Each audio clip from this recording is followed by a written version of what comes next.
Привет всем, дорогие мои подписчики и гости моего канала! Сегодня хочу с вами поделиться еще одним рецептом маринованных огурчиков со стерилизацией. Таким способом мы также давно заготавливаем огурцы на зиму. Этот рецепт проще и быстрее, чем закатка без стерилизации. Для начала огурцы складываем в емкость и заливаем холодной водой, пусть они таким образом немного постоят.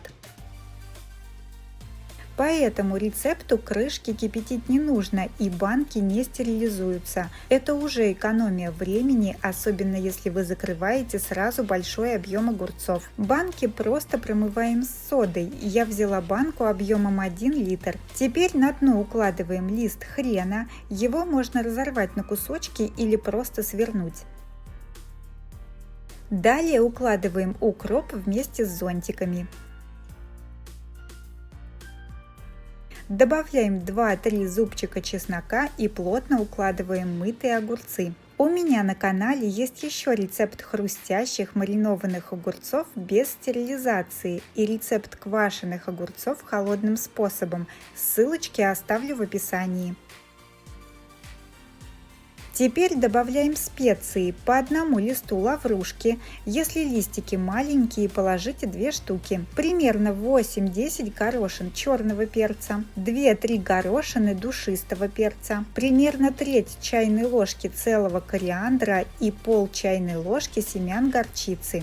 Теперь приготовим маринад. Проще всего его рассчитать на 1,5 литра воды, то есть на 3-литровую банку, потому что в 3-литровую банку, наполненную огурцами, как раз входит 1,5 литра маринада. Итак, на 1,5 литра воды я кладу 2 столовые ложки соли практически без верха и 2,5 столовые ложки сахара тоже практически без верха. Ставим на огонь и доводим до кипения. Сразу же на огонь ставим кастрюлю с водой для стерилизации банок. Главное, не доводите воду до кипения, она должна просто стать горячей. Уксус я буду добавлять сразу в банку с огурцами из расчета 100 грамм 9% уксуса на 1,5 литра воды. В литровую банку входит пол-литра воды, поэтому уксуса мне понадобится примерно 33-35 грамм. Маринад закипел, заливаем им огурцы с начала до середины банки с такими небольшими перерывами, чтобы банка не лопнула. Затем выливаем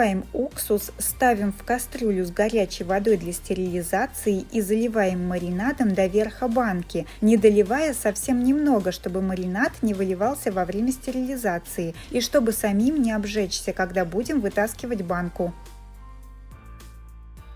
Теперь доводим воду в кастрюле до кипения на среднем огне. Важный момент: на дно кастрюли обязательно нужно простилать кухонное полотенце, чтобы банки не лопнули во время стерилизации. Но если кастрюля с двойным дном, как у меня, то делать это не обязательно. После закипания воды в кастрюле литровые банки стерилизуются на медленном огне при небольшом кипении 10 минут, а 3-литровые 15 минут. Еще один ориентир – это когда появятся первые бульки в банке, это также примерно через 10 минут. Тоже можно прекращать стерилизацию. Выключаем огонь, вытаскиваем банку и закатываем. Готовые баночки переворачиваем и оставляем до полного остывания. Полотенцем их укутывать не нужно.